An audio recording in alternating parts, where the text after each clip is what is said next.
Hello welcome, क्या हाल चाल। तो देखो यार, अपना जो चैप्टर है वो चल रहा है सरल रेखाएं, और इसका हमने बेसिक समझ लिया था। इसकी एक्सरसाइज 9.1 भी हमने कर ली थी।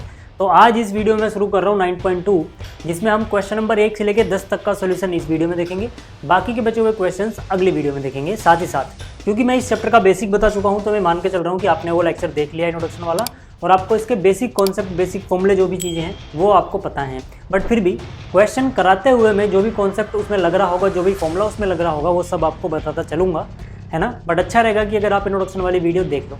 चलिए शुरुआत करते हैं। यहाँ पे सारे क्वेश्चन बहुत आसान आसान से शुरुआत करते हैं। यहाँ पर जो बोला गया है कि प्रश्न संख्या 1 से लेकर 8 तक रेखा का समीकरण ज्ञात करना है तुम्हें। ठीक है, अलग अलग कंडीशन दी गई है क्वेश्चन नंबर 1 से 8 तक।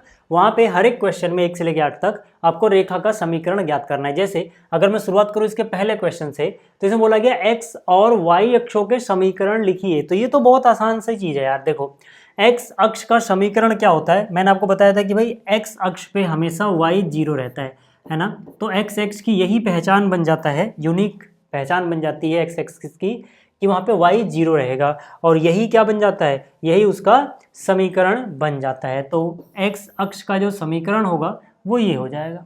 क्लियर हो गई बात। इसी तरह से y अक्ष का समीकरण जब हम लिखना चाहेंगे तो उसमें हम क्या देखते हैं, जब भी y अक्ष पे आप चलोगे तो हमेशा x 0 होता है ना। ये सारी बेसिक चीज़ें जो हैं ये मैं आपको बता चुका हूँ। तो x 0 होता है, मतलब x बराबर 0 ही y अक्ष का समीकरण बन जाता है।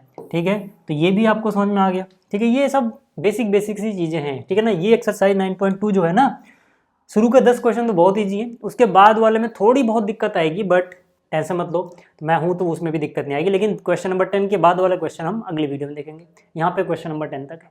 ठीक है, देखो जो दूसरा क्वेश्चन है, फिर से इसमें भी हमें रेखा का समीकरण ही ज्ञात करना है, क्योंकि प्रश्न संख्या 1 से लेकर 8 तक हमें यही करना है। तो यहाँ पे बोला गया ढाल 1/2 और बिंदु -4,3 से जाने वाली रेखा का समीकरण ज्ञात करो। ठीक है, तो यहाँ पर देखो यार, कैसे ज्ञात करेंगे हम। यहाँ पर आपको ढाल दिया गया, ढाल मतलब m कितना है सर, 1/2। ठीक है, और जिस बिंदु से होके जाती है, अगर मैं उसको x1 y1 मानूँ, अगर मैं उसको x1 y1 मानूँ, तो ये मुझे बताया गया -4,3। अब इसके पीछे का बेसिक कॉन्सेप्ट क्या है, या इसमें कौन सा फॉर्मूला लगेगा, वो भी आप देख लो पहले, फिर उसके आगे हम बात करेंगे। देखो मैंने आपको क्या बताया था कि अगर अपने पास, ठीक है, अगर अपने पास कोई एक रेखा हो, ठीक है, अगर अपने पास कोई एक रेखा हो सर, ठीक है, और ये रेखा का ढाल m हो, ठीक है, इस रेखा का ढाल अगर m है, ठीक है, ढाल कितना है, m है, और ये रेखा किसी बिंदु x1 y1 से होके जाती है। ठीक है, ये सारे कॉन्सेप्ट मैं आपको बता चुका हूँ, बिल्कुल टेंशन मत लेना, बहुत आसान सी एक्सरसाइज है। ठीक है, तो यहाँ पर रेखा का समीकरण क्या हो जाएगा, तो यहाँ पे हम बोलेंगे रेखा का समीकरण।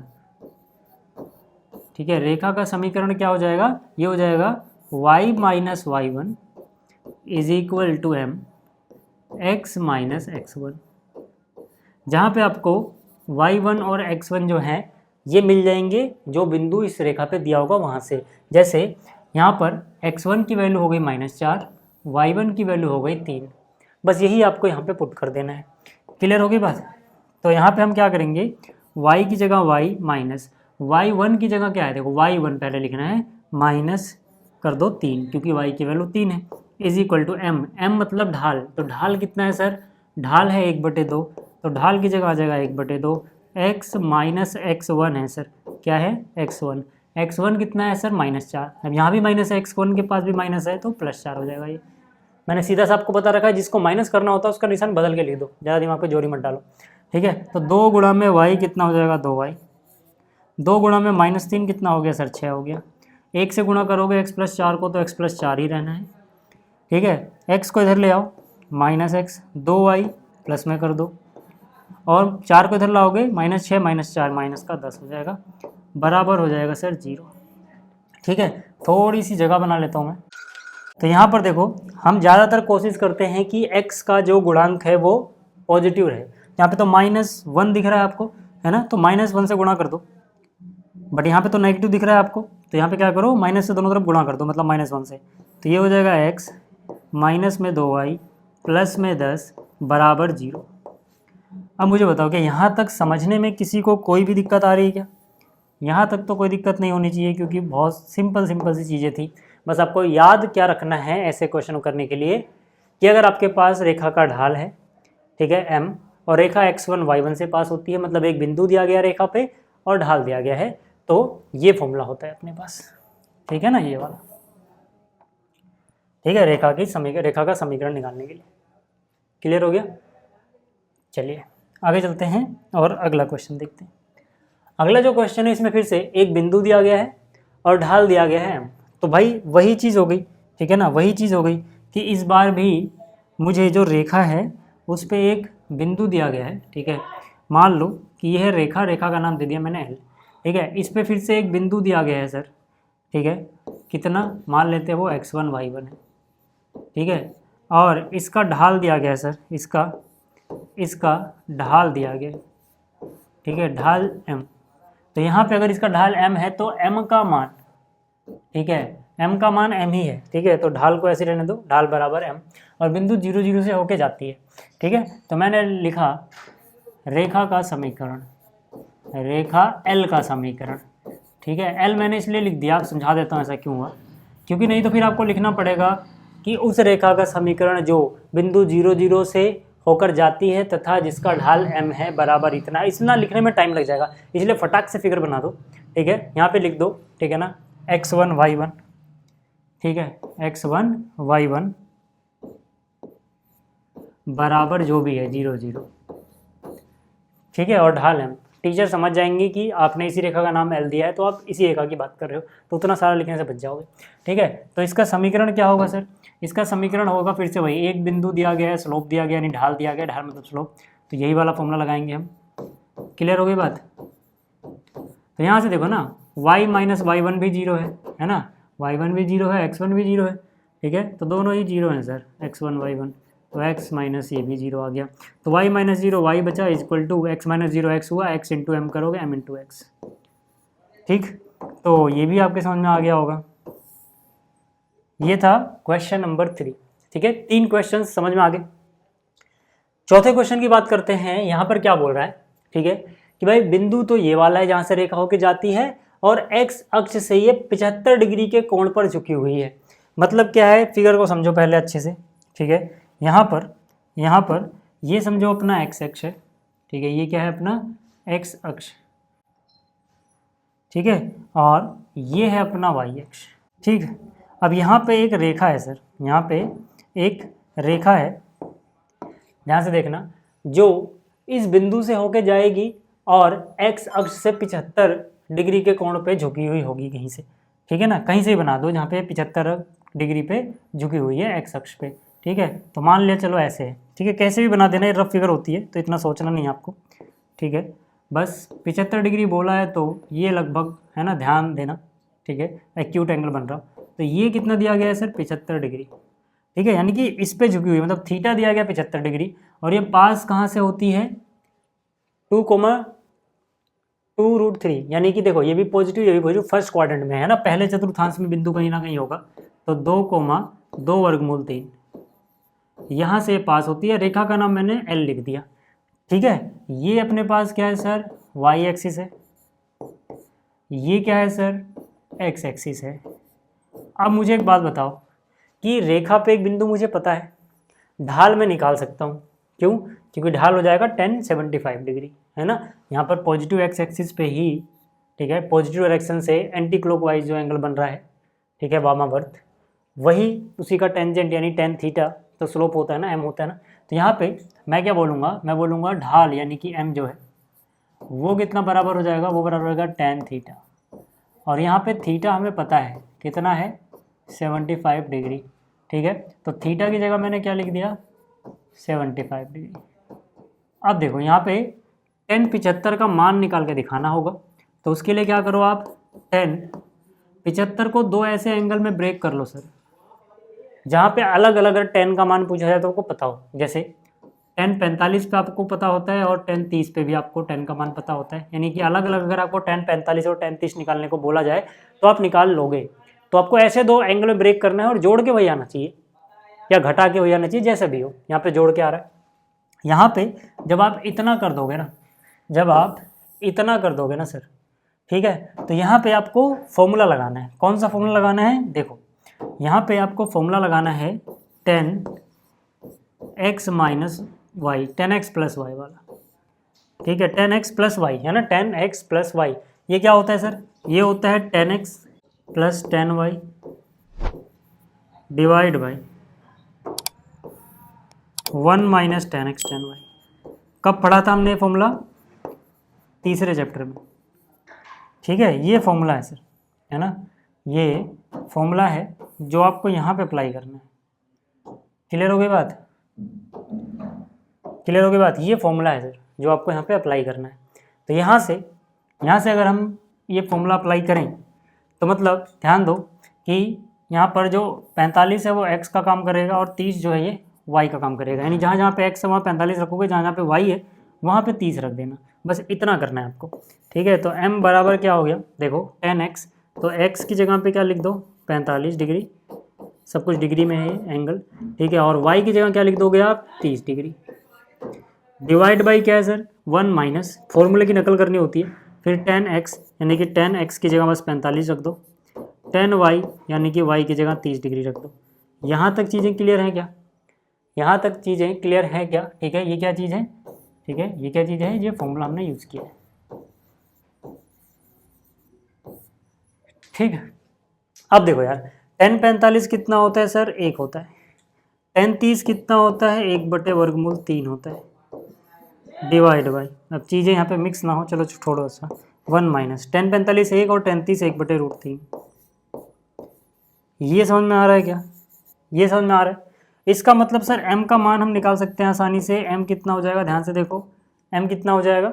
यहाँ पे देखो √3 गुणा में 1, या नीचे ही लिखता हूँ, है ना, नीचे ही लिखता हूँ, ज़्यादा अच्छा रहेगा, इधर नहीं लिखते हैं। देखो m का मान कितना हो जाएगा? देखो यहाँ पे √3 गुणा 1 करोगे √3 हो जाएगा, प्लस 1 है, डिवाइड बाई √3 रहेगा, लेकिन नीचे भी √3 बनेगा तो √3 से √3 कट गया होगा, ऊपर वाला लिखो बस, √3 गुणा में 1 √3 है ना, -1। मैं कह रहा हूँ दोनों के नीचे √3 आएगा, वो कट गया होगा। तो यहाँ से क्या आपको स्लोप मिल गया? क्या आपको यहाँ से स्लोप मिल गया? आप बोलोगे हाँ, स्लोप तो मिल गया है हमको। ठीक है, स्लोप तो मिल गया है हमको। ठीक है, अब मुझे ये बताओ, जो ये रेखा थी इसका स्लोप यानी कि m पता लग गया आपको, है ना, यानी इसका जो ढाल है, इसका जो ढाल है m, ठीक है, क्या ये आपको पता है? आप बोलोगे हाँ। क्या एक बिंदु आपको पता है जिसे हम x1 y1 से कंपेयर कर सकते हैं? आप कहोगे हाँ। तो ये दोनों चीज़ें अपने को पता है, तो रेखा का समीकरण भी हम आसानी से निकाल सकते हैं क्या? आप कहोगे हाँ, रेखा का समीकरण आसानी से यहाँ पे निकाला जा सकता है। ठीक है, तो रेखा का समीकरण निकालते हैं। ठीक, तो यहाँ पर एक काम करता हूँ मैं, ठीक है, थोड़ी जगह बना लेता हूँ अच्छे से, नहीं तो फिर वो बाद में ना दिक्कत होती है जब मैं आपको स्क्रीनशॉट लेने के लिए स्पेस बनाता हूँ ना, तो ये छोटा हो जाता है, तो साफ नहीं आता बिल्कुल। ठीक है, आप देखो, अब यहाँ पे हम क्या लिखेंगे? अब यहाँ पे हम लिखेंगे रेखा L का समीकरण, है ना। मैंने जानबूझ के रेखा को नाम दे दिया था इसलिए, ताकि किस रेखा की मैं बात कर रहा हूँ मुझे अलग से ना लिखना पड़े कि वो रेखा जो इस बिंदु से पास करेगी, इतने कोण पे झुकी हुई होगी, ये सब नहीं लिखना। फिगर में आपने दिखा दिया L, तो आप L लिखो, टीचर समझ जाएंगे, जो भी आपके सर हैं या मैडम है जो चेक कर रही हैं कि आप किसकी बात कर रहे हो। तो रेखा L का समीकरण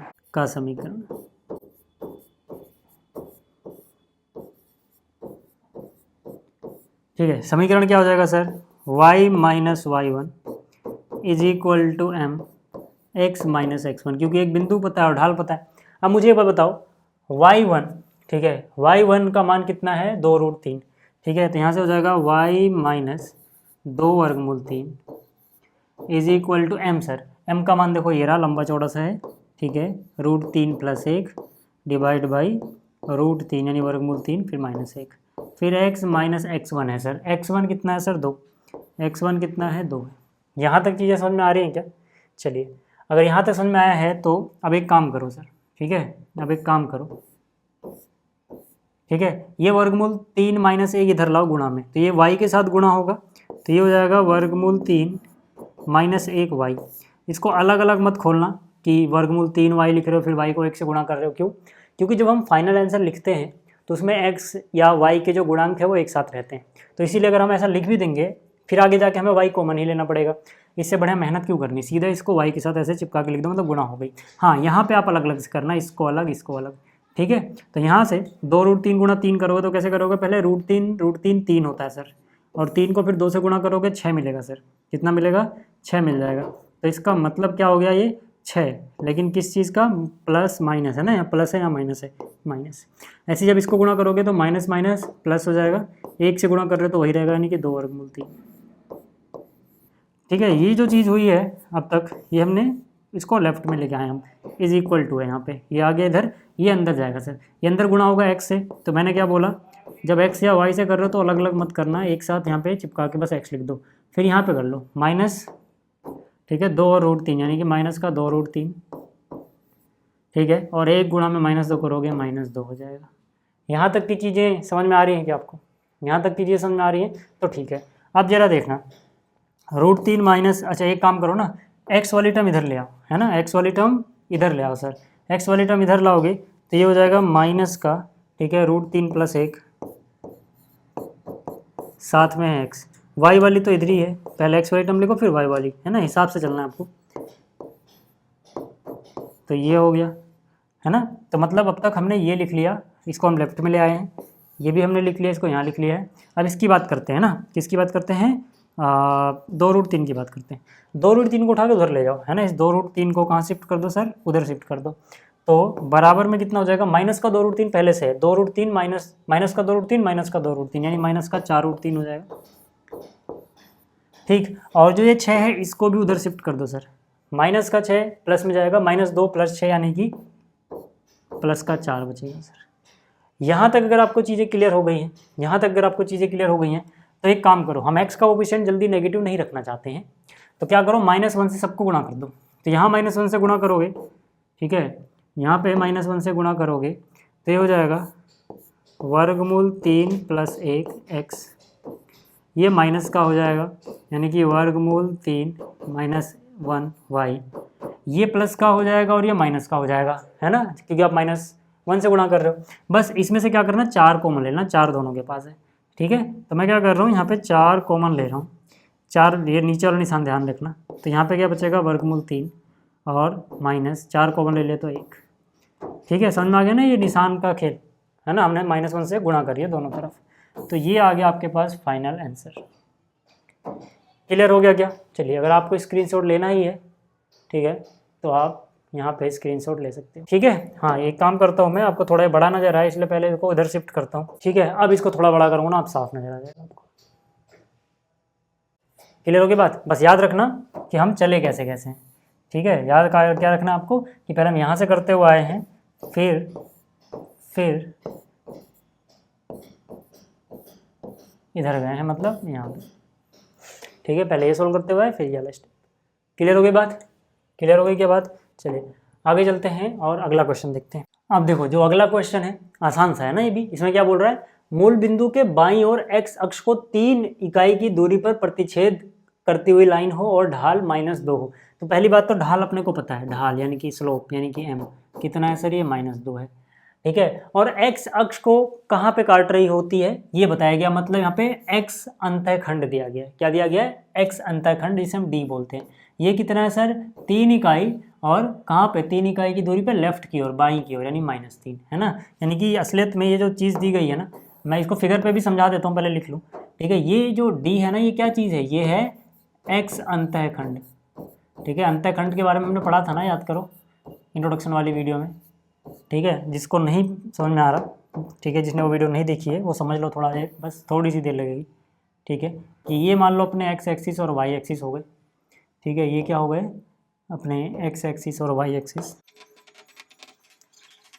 तो यहाँ पे क्या बोला गया, यहाँ पे बोला गया एक लाइन है सर, एक लाइन है जिसका x अंतःखंड कितना है, 3 लेफ्ट की तरफ यानी -3, और m कितना है, -2। देखो स्लोप नेगेटिव है तो जाहिर सी बात है रेखा कुछ ऐसे बनेगी अगर आप बनाना चाहो तो, है ना। ऐसा कैसे पता लग रहा है, क्योंकि स्लोप यानी कि ढाल अगर नेगेटिव है तो x के साथ जो कोण बनेगा, ठीक है, ये 90 से बड़ा होगा, ठीक है ना, मतलब कि 90 से बड़ा 180 से छोटा, ठीक है। तो ये जो एंगल बनेगा यहाँ पे थीटा, वो पक्की बात है, ठीक है, अधिक कोण होगा, ठीक है। अधिक कोण ये होता है थीटा, तभी ढाल यानी कि हम नेगेटिव आता है ना। तो अगर मैं ऐसी झुकी हुई बना दूंगा तो ये फिर गलत हो जाएगा, ठीक है। हालांकि रफ फिगर आप बना भी दोगे तो चलेगा, ये रफ फिगर होती है, ठीक है, बट फिर भी ज़्यादा अच्छा रहता है कि हम एक्यूरेट ही बनाएं, ठीक है।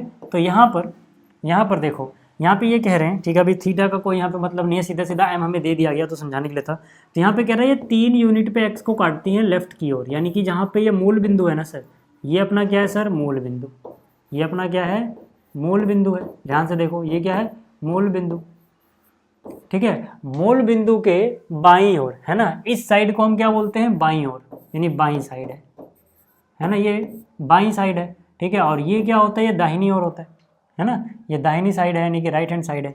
तो यहाँ से हमें बाईं ओर बोला गया है, ठीक है। किस तरह बोला गया है कि भाई बाईं ओर काटते हैं, यानी कि लेफ्ट की ओर चलना है। तो लेफ्ट की ओर जाओगे तो ये जो कोऑर्डिनेट है सर, क्योंकि ये एक्स एक्सिस पे है तो यहाँ पे वाई तो 0 मिलेगा आपको, लेकिन एक्स 3 पीछे आए हो तो -3, और एक्स को कितनी दूरी पे काटा, निशान के साथ, प्लस या माइनस, राइट में काटा तो प्लस और लेफ्ट में काटा तो माइनस, ठीक है। निशान के साथ जो ये वैल्यू आती है एक्स कोऑर्डिनेट, वही अंतःखंड हो जाता है। तो अंतःखंड यहाँ पे दिया गया है। अब अगर आपको ये चीज़ समझ में आ गई है तो आपको ये भी समझ में आ गया होगा कि जब मैंने आपको ये कॉन्सेप्ट पढ़ाया था तो मैंने कहा था अगर आपको एक्स अंतःखंड दिया गया है तो जो रेखा का समीकरण होता है ना, रेखा, मान लो यहाँ पे रेखा का नाम एल दे रहा हूँ ताकि टीचर समझ जाए। रेखा एल का समीकरण यहाँ पे क्या आएगा सर, रेखा एल का समीकरण, ठीक है। जब आपको ढाल पता हो और एक्स अंतःखंड पता हो तो समीकरण होता है y = m, x माइनस जो x अंतःखंड है ना, ये होता है। अगर मान लो आपको y अंतःखंड पता होता, y अंतःखंड मतलब जहाँ पे y को काट रही है ये c, ठीक है। अगर आपको y अंतःखंड पता होता, चाहे नीचे काटे चाहे ऊपर काटे, निशान के साथ लेते आप, ठीक है, तो वहाँ पे फॉर्मूला लगता है y = mx + c। याद करो, ये 2 फॉर्मूले हमने पढ़े थे, जहाँ पर ये क्या था, ये y अंतःखंड था, ठीक है ना, ये क्या था, ये y अंतःखंड था, ठीक है। और यहाँ पर d क्या चीज़ है सर, ये x अंतःखंड है। तो अगर आपको x अंतःखंड दिया गया है, स्लोप दिया गया है, यानी m दिया गया है, तो ये फॉर्मूला लगाओगे। अगर आपको y अंतःखंड दिया गया है और स्लोप दिया गया है यानी कि m, तो ये फॉर्मूला लगाओगे। तो आपको दिख रहा होगा अपने क्वेश्चन में कौन सा फिट बैठेगा, ये वाला, क्योंकि हमें x अंतःखंड दिया गया है, ठीक है। तो यहाँ से कितना हो जाएगा, y = m, m की वैल्यू कितनी है सर, -2, फिर यहाँ पे x माइनस d की वैल्यू -3 है तो माइनस +3 हो जाएगा ये, ठीक है। तो यहाँ से y = -2x -6, -2x को इधर लाओगे तो जाएगा 2x, प्लस में साथ में y है, -6 इधर आएगा, बराबर बचेगा 0। ये हो गया सवाल। क्लियर हो गई बात, क्लियर हो गई बात। चलिए अब यहाँ पे आगे बात कर रहे हैं, अगला क्वेश्चन देखते हैं, प्रश्न संख्या 6, है ना। देखो सब आसान से है ना, फिगर बनानी जरूरी नहीं है, याद रखना। इन क्वेश्चन में आप अगर किसी के दिमाग में डाउट आ रहा है कि क्या सर जो आप ये फिगर बना रहे हो, है ना, क्या जरूरी है ऐसी बनानी, नहीं सर जरूरी नहीं है। क्यों बना रहा हूँ मैं, देखो ताकि इससे ना आपकी अंडरस्टैंडिंग एकदम क्लियर रहे, है ना। अगर आपके दिमाग में अभी से, देखो जब भी हम कुछ बड़ा या कठिन चीज़ सीखना चाहते हैं तो उसका सबसे आसान तरीका क्या है कि पहले जो उसके बेसिक्स हैं, जो उसकी छोटी छोटी चीज़ें हैं, वो आप अच्छे समझ लो। तो यहाँ पे अगर जब ये छोटी छोटी चीज़ों का फिगर आप बनाने लग जाओगे ना, जो कॉम्प्लेक्स क्वेश्चन आएगा, जब क्वेश्चन थोड़ा कठिन आएगा तो वहाँ पे आप उसको विजुलाइज कर पाओगे बहुत अच्छे से, ठीक है। इसीलिए मैं ये जानबूझ के ऐसा कर रहा हूँ। तो यहाँ पे जो क्वेश्चन नंबर 6 है, देखो ये भी आसान सा क्वेश्चन। इसमें क्या कह रहा है, मूल बिंदु के ऊपर y अक्ष को 2 इकाई की दूरी पर प्रतिच्छेद करने वाली और x की धन दिशा के साथ 30 डिग्री का कोण बनाने वाली लाइन का समीकरण निकाल दो। तो फिर से हम वही करेंगे सर कि भाई अगर अपने पास ये y एक्सिस हो, ये एक्सिस x एक्सिस हो, तो पहले क्वेश्चन को समझ लो। हालांकि है ना, जिसको प्रैक्टिस है वो समझ गया होगा कि वहाँ पे क्या क्या दिया गया है ना, बट ज़्यादा अच्छा रहेगा कि अगर मैं एक टीचर हूँ तो मैं सबको समझा पाऊँ, है ना, हर एक बच्चे को। तो देखो ये x एक्सिस है, ये y एक्सिस है। यहाँ पे क्या बोला गया है कि एक लाइन है जो y अक्ष को 2 इकाई की दूरी पर प्रतिच्छेद करती है ऊपर की ओर। तो y एक्सिस के ऊपर की ओर मतलब ओरिजिन से ऊपर, मान लो यहाँ पर 2 यूनिट है ना, ये 1 सेंटीमीटर, ये 2 सेंटीमीटर, या फिर 1 किलोमीटर, 2 किलोमीटर, जो भी इकाई दी गई है ना, ये 1 ये 2, ठीक है। यानी कि यहाँ पे प्रतिच्छेद करती है 2 इकाई पे। कितनी इकाई पे सर, 2 इकाई ऊपर, यहाँ पे प्रतिच्छेद करती है कोई लाइन, ठीक है। और x की धन दिशा से 30 डिग्री का कोण बनाती है, x की धन दिशा से 30 डिग्री। तो देखो अगर मैं लाइन ऐसे बनाऊंगा तो धन दिशा मतलब क्या होता है, जहाँ पे x को काटा उसके राइट साइड वाली दिशा से कोण बनाना है। तो यार ये कोण तो 30 से बड़ा बन जाएगा, यानी कि लाइन ऐसे नहीं बनेगी। यही बोल रहा हूँ कि बेसिक अंडरस्टैंडिंग क्लियर कैसे होती है छोटी छोटी चीज़ों से। सोचो अगर मैं लाइन को ऐसे बना दूँ, ठीक है, तो फिर गड़बड़ा जाएगा मामला, क्योंकि ये कोण जो है ना ये तो 90 से बड़ा हो गया, जबकि कोण बोला गया 30 डिग्री है, तो 30 तो नहीं है, यानी कि ऐसे नहीं बन रही है सर। तो फिर क्या मेरे पास कोई और चारा है, हाँ ऐसे बना देने का, ठीक है। मेरे पास एक और चारा है कि मैं इसको ऐसे बना दूँ, ठीक है, तो मतलब ये वाला जो कोऑर्डिनेट है कितना हो जाएगा, x0 होगा y प्लस का 2, यही c होता है सर, जितना ऊपर या जितना नीचे काट रही है निशान के साथ आपको वो लेना होता है c। तो यहाँ से c की वैल्यू कितनी हो गई सर, c की वैल्यू आ गई 2, और इसको हम क्या बोलते हैं, इसको हम बोलते हैं y अंतःखंड। ये जो c है ना सर, c क्या है असलियत में, ये है y अंतःखंड। अभी जो दूसरा वाला फॉर्मूला हमने पिछले क्वेश्चन में देखा था, जो लगाया नहीं था क्योंकि वहाँ पे तो x अंतःखंड था, यहाँ पे y अंतःखंड दिया गया है c यानी कि 2। और यहाँ पर ये जो कोण है सर, ये जो कोण है ये 30 डिग्री दिया गया है ना, पॉजिटिव के साथ। यही तो x एक्सिस के साथ कोई रेखा है ना धनात्मक दिशा से एंटी क्लॉकवाइज कितना एंगल बनाती है, अगर वो थीटा है तो tan थीटा उसका स्लोप हो जाता है यानी कि m हो जाता है, यानी कि m डायरेक्ट हमें पता है tan 30, और tan 30 कितना होता है सर, 1/√3। यानी कि यहाँ पे हमें स्लोप पता लग गया और c पता है। तो जो समीकरण होगी है ना, समीकरण है ना, समीकरण मतलब रेखा का समीकरण, कौन सी रेखा का, जिसकी क्वेश्चन में बात की गई है सर। अब जिसकी क्वेश्चन में बात की गई है उसे बताने के लिए मैं यहाँ पे L लिख देता हूँ इसका नाम, तो यानी कि रेखा L का समीकरण। तो रेखा L का समीकरण कितना होगा सर, रेखा L का समीकरण हो जाएगा y = mx + c, क्योंकि ये c दिया गया यहाँ पे। y = m की वैल्यू कितनी आई, 1/√3, साथ में x है, प्लस में c की वैल्यू कितनी है सर, 2 है ना। तो यहाँ से y = कितना, √3 गुणा में 2, यहाँ पे तो x एकम x हो गया, प्लस में 2 गुणा √3 हो गया, और सबके नीचे कितना हो जाएगा सर, √3 है ना। अगले स्टेप में क्या करोगे, अगले स्टेप में आपको सिंपली ये करना है, √3 को इधर लाओगे तो हो जाएगा √3y, ठीक है, बराबर क्या बचेगा यहाँ पे, x प्लस में 2√3, ठीक है। तो यहाँ से अगर मैं लिखूँ तो x को इधर लाओगे -x, प्लस में √3y, माइनस में 2√3, सब कुछ इधर ले आए तो उधर क्या बचा, 0 है ना। इसका मतलब सर फाइनल आंसर इसका कितना आ जाएगा, दोनों तरफ -1 से गुणा कर दें तो हो जाएगा x माइनस √3y, और ये माइनस से हो जाएगा प्लस 2√3, बराबर कितना सर, 0 यानी कि 0। ये हो गया अपना फाइनल आंसर, ठीक है। स्क्रीनशॉट लेना तो ले लो। तो देखो यार ये सारे क्वेश्चन कितने इजी हैं, सब आसान है यहाँ पे जितने भी क्वेश्चन, ठीक। चलिए स्क्रीनशॉट ले लिया होगा आपने, आगे बात करते हैं और अगला क्वेश्चन देख लेते हैं। अगला जो क्वेश्चन है इसमें क्या बोल रहा है, भाई 2 बिंदु दे दिए आपको और रेखा ज्ञात करनी है। तो पहले इसका कॉन्सेप्ट ही समझ लो यार, कि अगर आपको 2 बिंदु पता हो ना सर, अगर आपको कोई रेखा है और इस रेखा पे सर 2 बिंदु पता हो, ठीक है, रेखा, ठीक है, इसका नाम दे दिया L, इसमें कोई 2 बिंदु पता हो सर, मान लो ये A है और ये B है, ठीक है, यहाँ पर ये A है ये B है, ठीक है। यहाँ पर A के कोऑर्डिनेट मान लो x1 y1 है सर, और B के कोऑर्डिनेट मान लो x2 y2 है सर, ठीक है।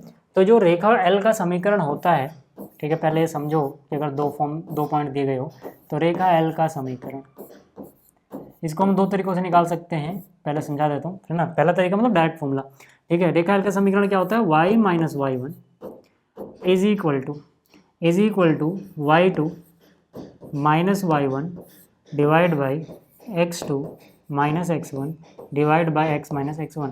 लेकिन बहुत सारे बच्चे ये वाला फॉर्मूला थोड़ा लेंथी समझते हो, याद नहीं रखना चाहते, तो एक काम करना, जिनको ये डायरेक्ट याद नहीं करना, ये जो चीज़ है देखो ये m ही तो है, मतलब अभी आपने ये वाला फॉर्मूला देखा था, दूसरा तरीका ये है, ठीक है, y - y1 इक्वल m, और आप अलग से m निकाल लेना। अब आपको m का फॉर्मूला पता होता है ना, 2 बिंदु से अगर लाइन जा रही हो तो ये होता है, ये होता है ना।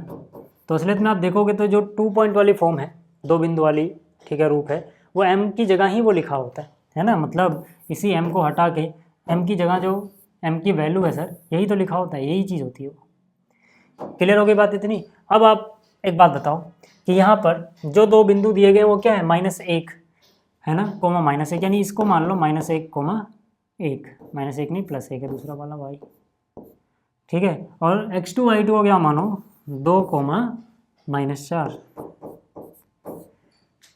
तो ठीक है, अगर देखो अगर आप फिगर नहीं बनाओगे तो आपको सारी चीज़ लिखनी पड़ेंगी कि रेखा यहाँ से पास करती है, ढिंका फलाना, उस रेखा का समीकरण जो यहाँ से पास करती है। फिगर बना देखो, टीचर समझ जाएंगे, ठीक है। तो यहाँ से बस आप वैल्यू पुट कर दो, y - y1 का मान क्या है सर, y1 का मान है 1, तो y - 1 हो गया, y2 माइनस y1 यानी कि -4 में से 1 घटाओगे यानी -4 -1 हो जाएगा, डिवाइड बाई फिर y1 x2 में से x1 घटाओगे यानी कि 2 में से -1 गया, यानी 2 में से जिसको घटा रहे हो वो माइनस का है यानी प्लस का हो जाएगा, जिसको घटाते हैं उसका निशान बदल जाता है।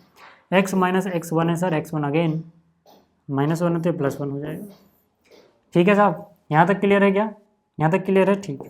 तो y -1 बराबर यहाँ कितना हो गया -5, नीचे कितना आ गया सर 3 आ गया, यहाँ पर कितना बचा x + 1 बच गया। यहाँ तक क्लियर होगा। अब आ जाओ, यहाँ से 3 को इधर लाओगे तो हो जाएगा 3y माइनस में 3 बराबर -5 × x हो जाएगा -5x और -5 × 1 इधर लाओगे +5x हो जाएगा, प्लस का 3y हो गया सर,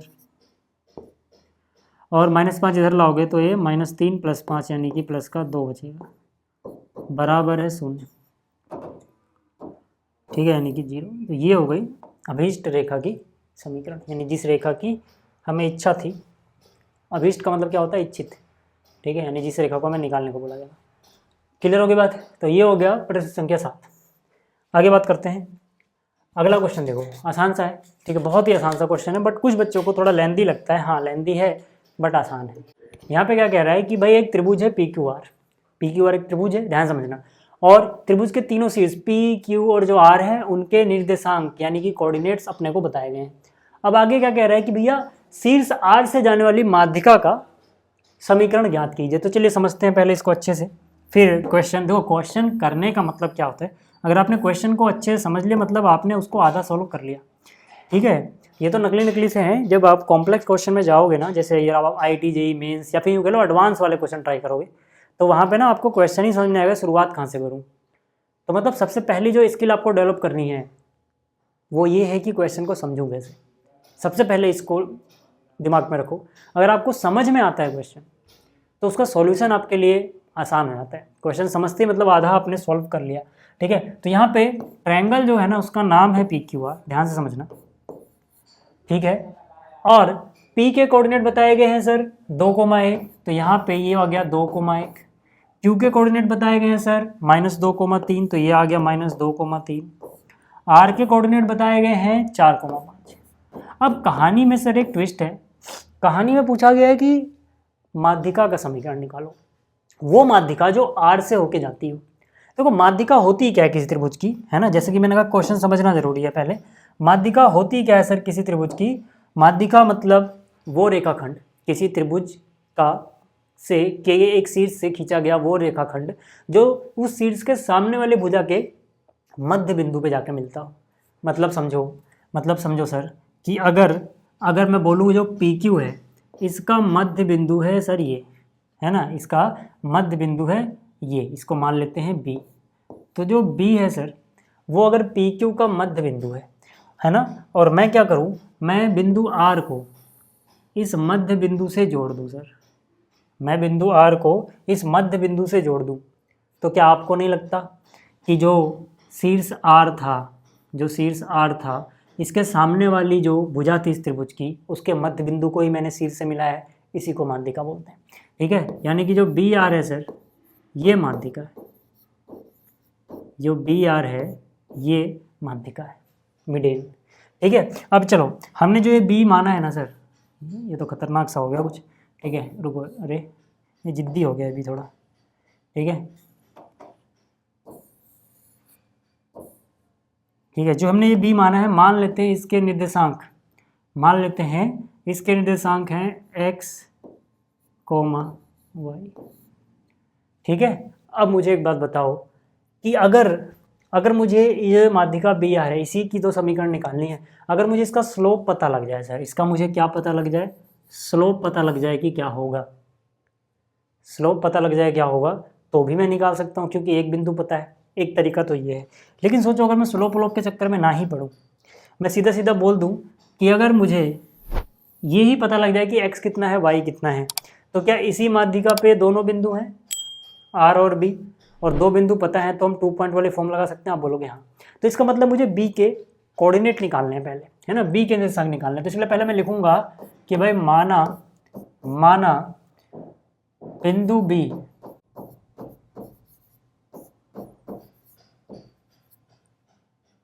PQ का मध्य बिंदु है। पी क्यू का मध्य बिंदु।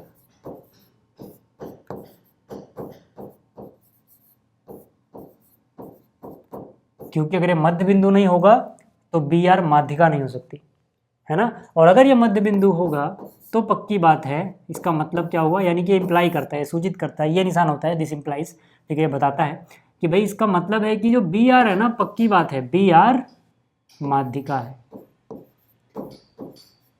और यहाँ पे आप देख रहे होगे कि अगर ये माध्यिका है और ये आर से होके भी जा रही है, ये आर से भी होके जा रही है, मतलब बी आर ऐसी माध्यिका है जो आर से होके जाती है, और उसी की बात की गई है, शीर्ष आर से जाने वाली माध्यिका।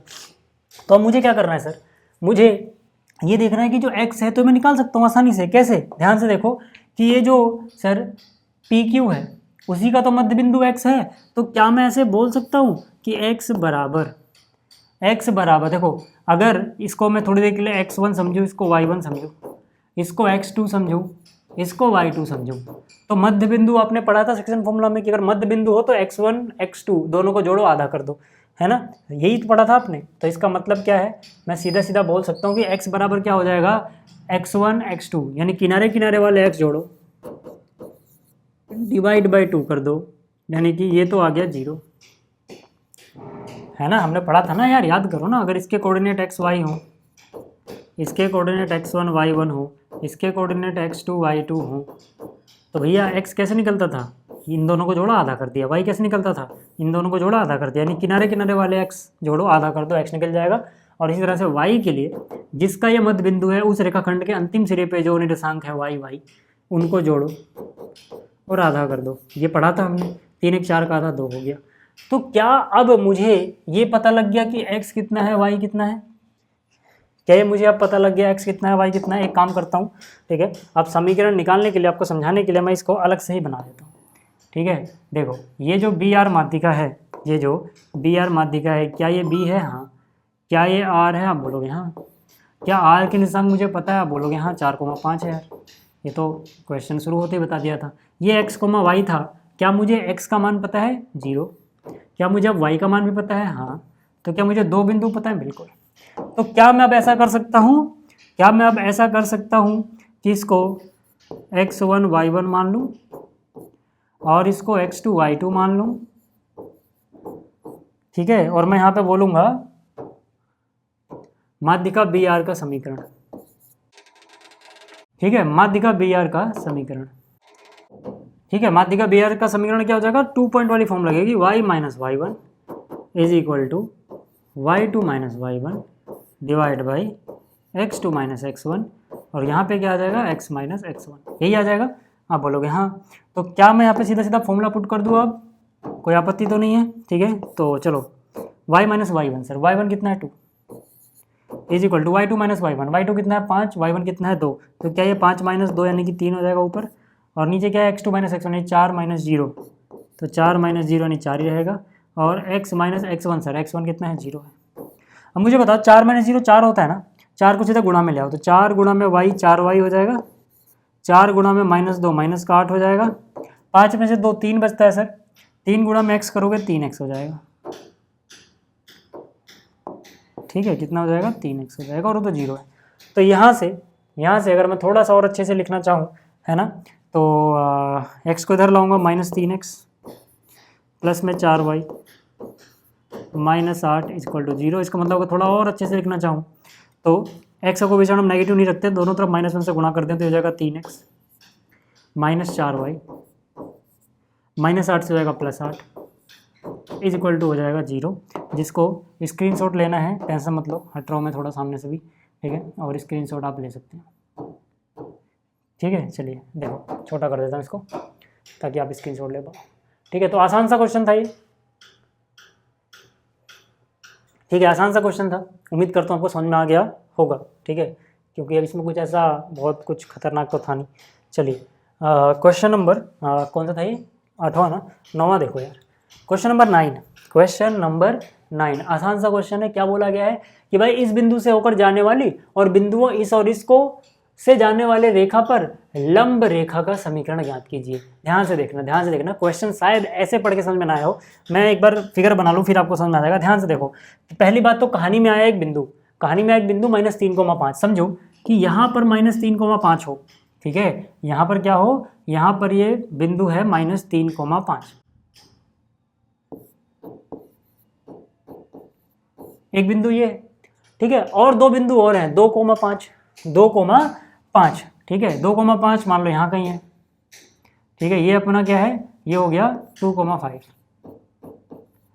एक और बिंदु है कहानी में -3,6, चलो मान लेते -3,6 है ना, -3 तो यहीं पे होगा, यानी कि ये भी -3 है, यानी कि इनका x कोऑर्डिनेट सेम है सर, x कोऑर्डिनेट सेम यानी y के पैरेलल होगा, यानी y ऊपर ना 5 से ऊपर 6, यानी इसके ऊपर ही है ये बिंदु। हालांकि ऐसा कुछ मतलब एग्जैक्ट फिगर आपको नहीं बनानी होती है, आप कहीं भी बना दो इन तीनों बिंदुओं को, बस याद रखना जो क्वेश्चन बोला गया उन्हीं दोनों को जोड़ना। कह रहा है इस बिंदु से होकर जाने वाली कोई रेखा है और इस दोनों बिंदुओं को जोड़ने पे भी एक रेखा बनेगी। भाई इन दोनों बिंदुओं को जोड़ दो ना, इन दोनों बिंदुओं को जोड़ दो, आपको समझ में आ जाएगा, ठीक है। इन दोनों बिंदुओं को जोड़ दूं अगर मैं, तो क्या मेरे पास ये वाली रेखा बनती है क्या? ध्यान से देखो, आप कहोगे बिल्कुल ये वाली रेखा बनेगी, अब आपको फिगर से समझ में आ जाएगा। जब भी समझ में ना आए तो तुरंत मत भागो क्वेश्चन छोड़ के या डर के, ठीक है, समझो पहले। देखो इन बिंदुओं से होके जा सकती है एक रेखा, किन्हीं भी दो बिंदुओं से एक रेखा खींच जा सकती है, इससे हमने खींच दिया।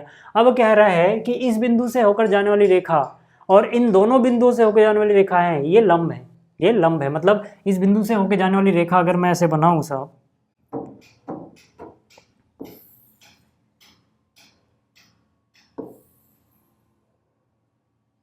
ये कुछ ऐसे बनती है कि यहाँ पे लंब होगा, लंब मतलब 90 डिग्री पे काटेंगे, ठीक है। ये रेखा मान लो L है, ठीक है, और ये मान लो AB है। तो अब देखो जो रेखा L है वो यहाँ से होके जाती है और A और B से होके जाने वाली रेखा पर लंब भी है। हमें इसी रेखा का समीकरण निकालना है। क्लियर हो गई बात? इसी रेखा का हमें क्या निकालना है? समीकरण निकालना है। तो कैसे निकाल सकते हैं, कैसे निकाल सकते हैं? देखो एक बात बताओ, क्या मुझे इस वाली रेखा का समीकरण निकालना है जो सफ़ेद वाली रेखा है? आप बोलोगे हाँ, क्योंकि ये इस बिंदु से होकर आती है और इन दोनों पे लंब है, इसी का निकालना है। क्वेश्चन में इसी की बात की गई है। तो क्या मुझे इसका ढाल पता है क्या? क्या मुझे इसका ढाल पता है क्या? आप बोलोगे नहीं सर, अभी ढाल तो नहीं पता आपको, इसका भी आपको ढाल नहीं पता है सर। तो आप एक काम करते हैं इसका, ठीक है, सबसे पहले क्या इसका ढाल पता लगा सकता हूँ? क्या मैं इसका ढाल पता लगा सकता हूँ? मान लो इसका ढाल है M1 और इसका ढाल है M2, तो क्या मैं किसी एक का ढाल पता लगाऊँ दूसरे का पता लगाएगा? बोलोगे हाँ, क्योंकि दोनों रेखाएं अगर परपेंडिकुलर हो, लंबवत हो, तो इनका जो ढाल होता है, इनका जो स्लोप होता है, उनका गुणनफल अपने को पता होता है, -1 आता है। तो अगर मुझे M1 निकलता हुआ दिख रहा है, ठीक है, तो M2 तो निकल जाएगा। और जैसे ही ढाल पता लग जाएगा मुझे इसका, जैसे मुझे इसका ढाल पता लग गया, तो ढाल पता है, एक बिंदु से पास होने वाला बिंदु पता है, हो गया काम। तो मैं बोलूँगा माना AB का ढाल, ठीक है, माना AB का ढाल। अब AB क्वेश्चन में कहीं A और B नहीं बोला गया, तो फिगर में आपको यहाँ पे दिखाना पड़ेगा अगर आप AB लिख रहे हो तो। माना AB का ढाल बराबर है M1 तथा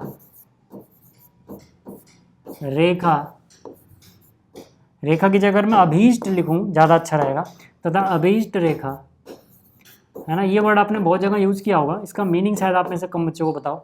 अभीष्ट रेखा L का ढाल, अभीष्ट का मतलब होता है इच्छित, मतलब जिस रेखा की बात की जा रही है, जो हमें इच्छा है जिसका समीकरण निकालने की, उसकी बात कर रहे हैं, है ना। तो माना अभीष्ट रेखा L का ढाल कितना है? M2 है।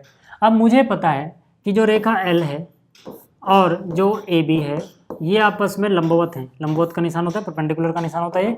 अगर ऐसा है साहब, अगर ये लंबवत हैं सर, ठीक है, अगर ये लंबवत हैं तो इसका मतलब है जिनका स्लोप होगा, है ना, L का स्लोप कितना है? L का स्लोप है M2, यानी कि M2 गुणा में M1, ये होगा -1, ठीक है। अगर रेखाएं लंबवत हों तो उनके स्लोप का गुणनफल आता है, उनके ढाल का गुणनफल आता है -1।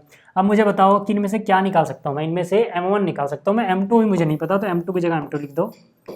M1 यहाँ लिखेंगे बराबर है -1। M1 कैसे निकलेगा सर? y2 - y1, यानी कि 5 - 6, ध्यान से देखो ना, है ना, इसका ढाल निकाल रहा हूँ मैं। और yx2 - x1, यानी कि 2 - -3, यानी कि 2 + 3 हो जाएगा।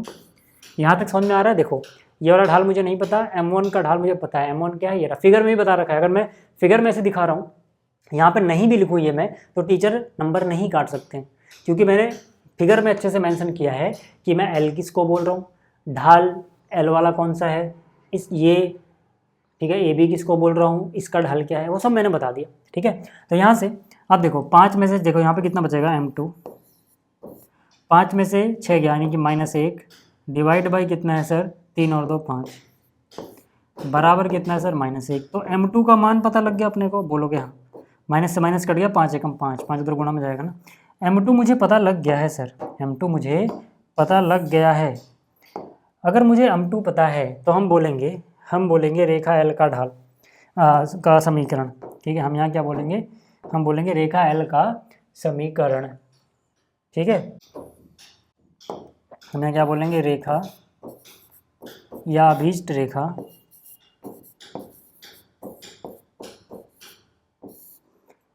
L का समीकरण। ये क्या हो जाएगा, देखो ये हो जाएगा y minus y1 is equal to slope क्या है इसका m2 है सर, बस m2 लिखना, x माइनस x1, यही होगा है ना। अभी ये काम करते हैं ना यार, इसको यहाँ लिख लेते हैं, थोड़ी जगह है तो इसके बाद वाला सॉल्यूशन यहाँ देखो यार, है ना, आपको सब कुछ नज़र आ जाएगा। तो यहाँ से अगर आप देखें तो मुझे क्या मिलता है, y माइनस y1 मतलब ये वाली जो रेखा है ना, l की बात कर रहे हैं हम, किसकी बात कर रहे हैं साहब, l की बात कर रहे हैं, रेखा l। तो रेखा l पे कौन सा बिंदु ये, तो इसको आप यहाँ पे आप कंपेयर करोगे x1 y1 से, तो y1 कितना है sir 5 is equal to m2 मतलब इसी रेखा का ढाल, इस रेखा का ढाल m2 जो है वो कितना आया सर, वो ही 5 आया। और यहाँ पे x माइनस x1 है सर, x1 -3 है तो +3 हो जाएगा। तो मैं सीधा लिख रहा हूँ, देखो यहाँ से कितना हो जाएगा, 5 गुणा x 5x होगा, 5x इधर आ गया लेफ्ट में यानी कि -5x, साथ में y है y लिख दो, बराबर 5 गुणा में 3 15 होगा सर, तो यहाँ पे आ गया 15 और -5 उधर जाएगा +5 में, समझ में आ रहा है ना। देखो 5 गुणा में 3 किया 15 आ गया सर, और ये -5 उधर गया, 5 गुणा में x 5x आया तो हम लेफ्ट में ले आए, y ये रहा।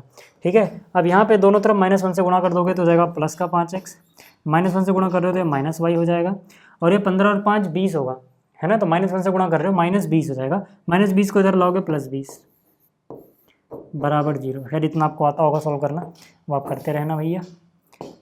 ठीक है, क्लियर हो गई क्या बात, यहाँ से क्लियर हो गई चीज़। चलिए, अगर आपको स्क्रीनशॉट लेना है तो ले लो, ठीक है, स्क्रीनशॉट लेना है तो ले लो। ठीक, याद रहे कि इसके बाद वाला स्टेप यहाँ पे है, मतलब कि इसके बाद हमने जो क्वेश्चन की शुरुआत करी है वो यहाँ पे करी। अगला क्वेश्चन और आखिरी क्वेश्चन, और ये वो क्वेश्चन है शायद आप में से ज़्यादातर बच्चे इसी क्वेश्चन को देखने के लिए यहाँ पे आए होंगे। चलिए शुरुआत करते हैं। इसमें कह रहा है रेखा 1.0 तथा 2.3 बिंदुओं को मिलाने वाले रेखाखंड पर लंब है तथा उसको 1:n में के अनुपात में विभाजित करती है, रेखा का समीकरण ज्ञात कीजिए। मतलब देखो क्या है, ध्यान से देखो यहाँ पे भैया एक रेखा होगी जो इन दोनों बिंदुओं को मिलाती होगी, पहले इन दोनों बिंदुओं को मिलाने वाले, ठीक है, इन दोनों बिंदुओं को मिलाने वाले रेखाखंड की बात कर रहे थे, अभी रेखा की बात नहीं कर रहे, रेखाखंड की बात कर रहे हैं। और ये रेखाखंड कैसे बनता है सर, इन दोनों बिंदुओं को मिलाने पे, यानी कि 1,0 है, 1,0 है और ये 2,3 है सर।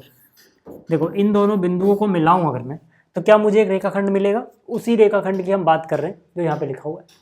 ठीक है, अब इस रेखाखंड पे एक रेखा है जो लंबवत है, मतलब क्या, मतलब ये है जनाब कि यहाँ पे मुझे एक रेखा बनानी है, ठीक है, मान लो ये वो रेखा है, ठीक है, ये वो रेखा है,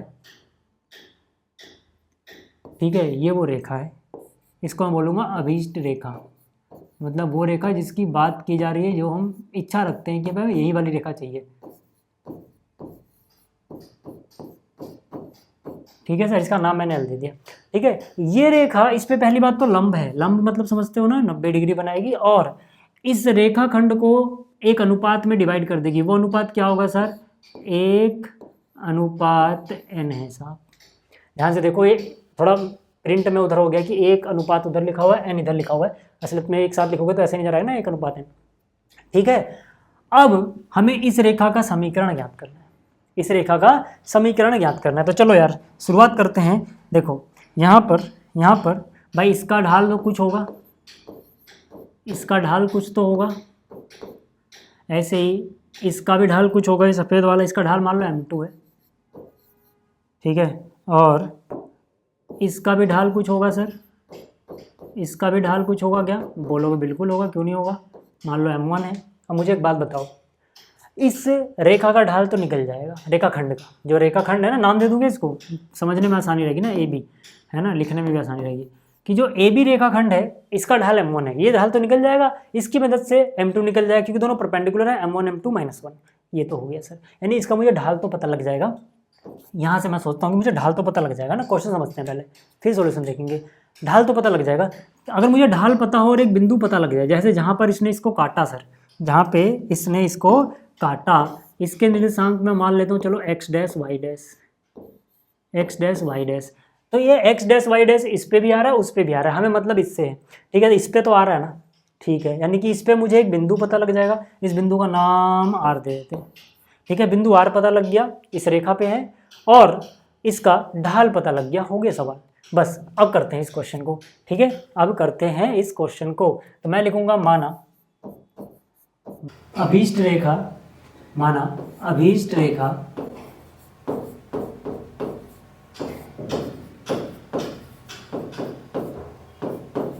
L ने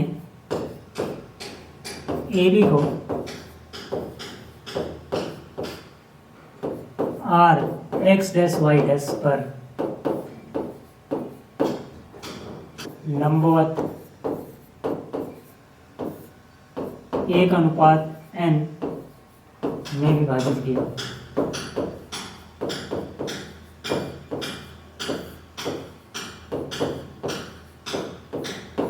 ठीक है, हमने क्या मान लिया? हमने ये माना है सर कि जो रेखा L है उसने AB को लंबवत विभाजित किया और 1:n विभाजित किया है, जिस बिंदु पे विभाजित किया है वो R है। समझ में आ गई बात? क्लियर है ना? ये जो मैंने लिखा ये चीज़ क्लियर है? ठीक है, चलो अगर आपको ये क्लियर है तो अब जरा ध्यान से देखना, बहुत आसान सा सॉल्यूशन है इसका। सबसे पहले हम क्या कर सकते हैं, सबसे पहले हम स्लोप निकाल सकते हैं सर। स्लोप कैसे निकालोगे?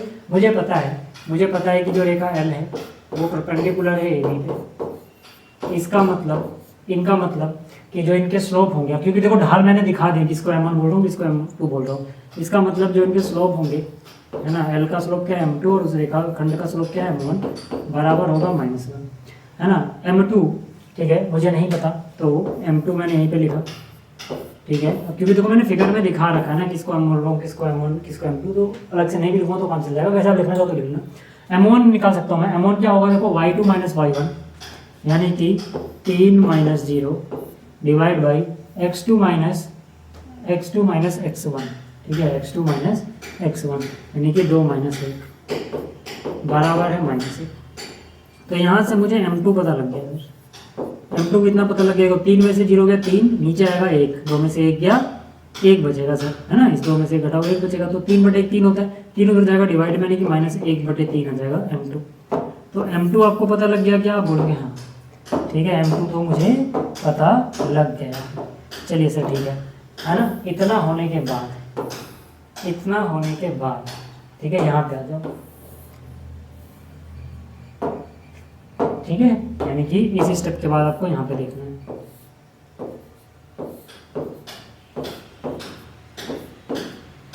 ठीक है, इसके बाद यहाँ पे देखना है। अब मुझे यानी कि ये ढाल तो पता लग गया सर m2, अब मुझे बिंदु भी पता करना है। अब इस बिंदु के लिए हम क्या करेंगे सर, ये बिंदु कैसे पता कर सकते हैं हम? ध्यान से देखो, ये जो बिंदु है ना सर AB, ठीक है, ये जो बिंदु है AB, ठीक है, अलग से मैं बना के दिखा रहा हूँ, अलग से आपको फिर से बोल रहा हूँ, बनानी जरूरी नहीं है, बट मेरे को समझाना है इसलिए बना रहा हूँ। देखो आपको फोकस करना है सिर्फ अभी AB पर, आपको फोकस किस पे करना है? इस पूरे पे फोकस नहीं करना, AB पे फोकस करना है सर। किस पे फोकस करना है? AB पे, और इसका जो एक बिंदु है यहाँ पे डिवाइड हो रहा है यानी कि R, ठीक है, इस पे R के निर्देशांक क्या है sir? x dash y dash, ठीक है। A के निर्देशांक क्या है साहब? A के निर्देशांक हैं 1,0, जिसको हम तुलना करेंगे x1 y1 से, है ना, इसकी हम तुलना किससे करेंगे? x1 y1 से, ठीक है, इसकी हम तुलना करेंगे। और B के निर्देशांक क्या है सर? 2,3, जिसकी हम तुलना करेंगे जिसकी हम तुलना करेंगे x2 y2 से। यहाँ तक चीज़ें समझ में आ रही हैं क्या? ये जो मैंने लिखा, ठीक है, ये जो मैंने लिखा ये आपको समझ में आ रहा है क्या? ठीक है, अगर ये समझ में आ रहा है तो एक बात और याद रखना, यहाँ पर ये 1:n में डिवाइड हुआ था। किस में डिवाइड हुआ था? 1:n में। इसको अगर हम तुलना करें m1 m2 से, है ना, हालांकि ये सब करने की जरूरत नहीं है, आपको समझ में वैसे भी आ जाता है ना, क्योंकि उधर वाला इधर करना होता है, इधर वाला उधर करना होता है। तो यहाँ पे x डैश जो बीच में है, x डैश वो कैसे आता है? उधर वाला इधर वाले से, इधर वाला उधर वाले से, है ना। तो अगर मैं ये ना भी लिखूं तो समझ जाओगे, n उधर है तो ये 1 से गुणा होगा, 1 इधर है तो ये 2 से गुणा होगा। x की जब हम बात करेंगे y भूल जाएंगे, बट फिर भी अगर मैं फॉर्मूला लिख के दिखाई दूँ समझाने के लिए, तो देखो m2 किससे होता है? x1 से गुणा होता है, यानी कि m2 x1, उधर वाला इधर, और इधर वाला किससे गुणा है? उधर से, यानी कि यहाँ पे m1 x2 से गुणा होता है। नीचे क्या आता है सर? नीचे आता है m1 और m2 का जोड़, यानी कि m1 प्लस m2। यहाँ तक चीज़ें अगर आपको समझ में आ गई हैं तो आप समझ पाओगे कि उधर असलियत में m2 की वैल्यू n है। कितनी है? n है। तो n गुणा में 1 करोगे ना, क्योंकि n गुणा में कितना होगा? 1 होगा। ठीक है, तो n गुणा में 1 यानी कि n हो जाएगा, और 1 गुणा में कितना होगा? 2 होगा। तो 1 गुणा में, ठीक है, 1 गुणा में 2 यानी कि ये 2 हो जाएगा। तो m2 x1 हो गया, m1 x2 हो गया, divide by m1 plus m2, यानी कि इन दोनों को जोड़ दो, n और 1 को जोड़ दो तो 1 प्लस n हो जाएगा। ये आपको समझ में आ गया? जैसे ही आपने यहाँ पर, ठीक है, x फाइंड आउट कर लिया x डैश, ऐसे ही आप y डैश भी फाइंड आउट कर सकते हो। y डैश के लिए फॉर्मूला क्या होगा? उधर वाला इधर, ठीक है, बस आपको y पे फोकस करना है, यानी कि m2 y1, यहाँ से क्या हो जाएगा? m2 y1 plus m1 y2, ठीक है, m1 y2, ठीक है, m1 y2। क्लियर होगी बात? तो यहाँ से आ गया, तो यहाँ से आ गया m1 y2 divide by m1 plus m2। हालांकि इतना डिटेल में करके दिखाने की जरूरत नहीं है ना, आपको समझ में आ जाता होगा ये फॉर्मूला क्या लगाना होता है। वो वाला जैसे फिर से बोल रहा हूँ, यानी कि जो n है वो इधर वाले वाले, यानी कि n इंटू 0 0 हो जाएगा, और जो 1 है वो उधर वाले से, यानी कि 1 जो है वो 3 से, यानी कि 1 इंटू 3 3 हो जाएगा, डिवाइड बाई 1 प्लस। ठीक है, हमने क्या किया? जो n है ये 0 से, और जो 1 है वो 3 से गुणा हो जाएगा। ठीक है, तो x डैश y डैश मुझे पता लग गया। जरा एक बार देखो कहानी में क्या चल रहा है, ये सारी चीज़ें चल रही है कहानी में। ठीक है, ये मुझे पता लग गया। अब मुझे बताओ कि मुझे इस रेखा का समीकरण निकालना था, इस रेखा के समीकरण में अब मुझे सब कुछ पता लग चुका है जो मुझे चाहिए था, है ना भाई। इस रेखा को अलग से बना रहा हूँ मैं समझाने के लिए आपको। ठीक है, ये जो रेखा थी इसका समीकरण मुझे निकालना था। ठीक है, ये रेखा L, मैंने उसको L बोला था। ठीक है, अब इसका जो ढाल है m2 वो मुझे पता लग चुका है। ढाल m2 कितना निकल गया सर? -1/3। ये मुझे पता लग चुका है -1/3 था। और इसी पे कहीं ना कहीं देखो यहाँ पे r मिल रहा था मुझे, r के निर्देशांक मुझे पता लग गए थे, x dash y dash. x dash कितना है सर? ये रहा n+2 डिवाइड बाई 1 + n। देखो आप कहोगे आप क्वेश्चन ज़्यादा लेंथी खींच रहे हो, हाँ, ताकि मैं समझा पाऊँ। आपको ये सारे स्टेप्स करके दिखाने की जरूरत नहीं है, अलग अलग ऐसे फिगर बनाने की जरूरत नहीं है, बट मैं चाहता हूँ समझाना। ठीक है, फिर आप शॉर्टकट में जैसे भी करना चाहो करते रहना वैसे यहाँ। ठीक है, यहाँ पे आ जाओ। तो यही होगा ना, तो मैं बोलूँगा रेखा L। ठीक है, मैं क्या बोलूँगा? रेखा L का समीकरण, या अभिष्ट रेखा L का समीकरण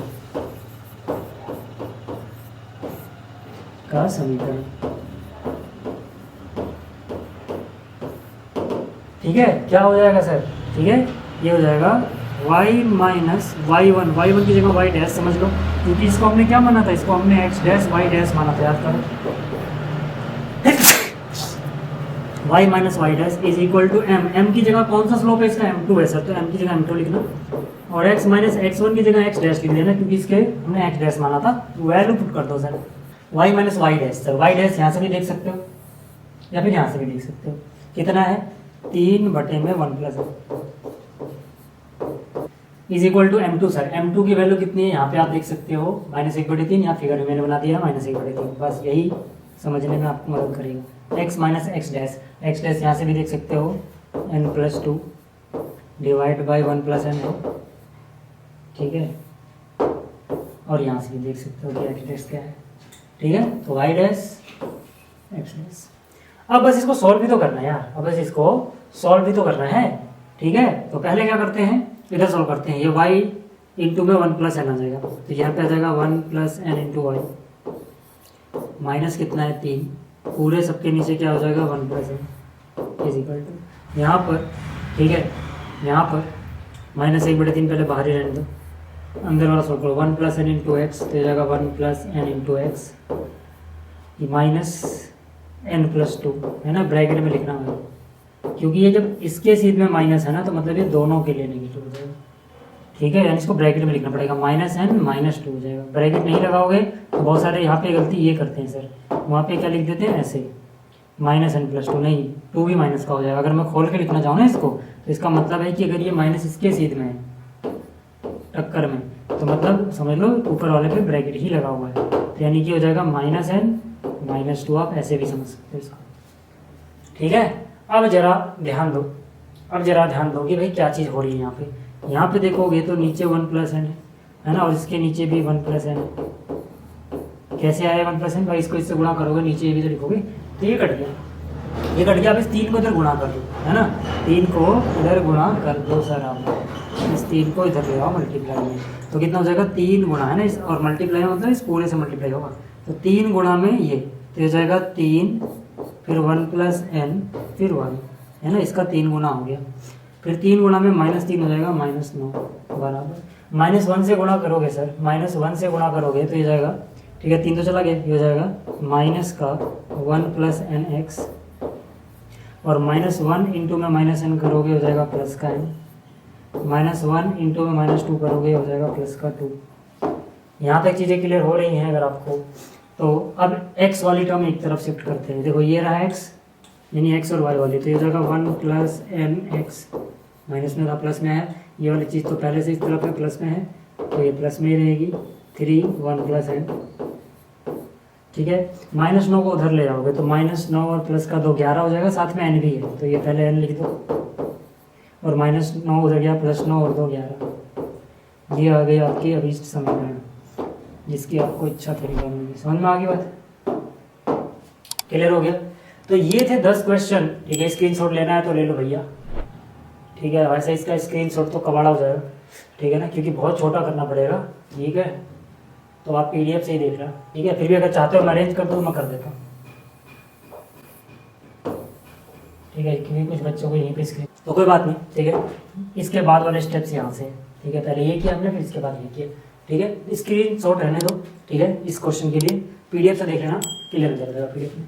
तो चलिए इस वीडियो में इतना ही, जल्दी मिलेंगे अगली वीडियो में। इस वीडियो को देखने के लिए आप सभी का बहुत बहुत धन्यवाद, थैंक यू।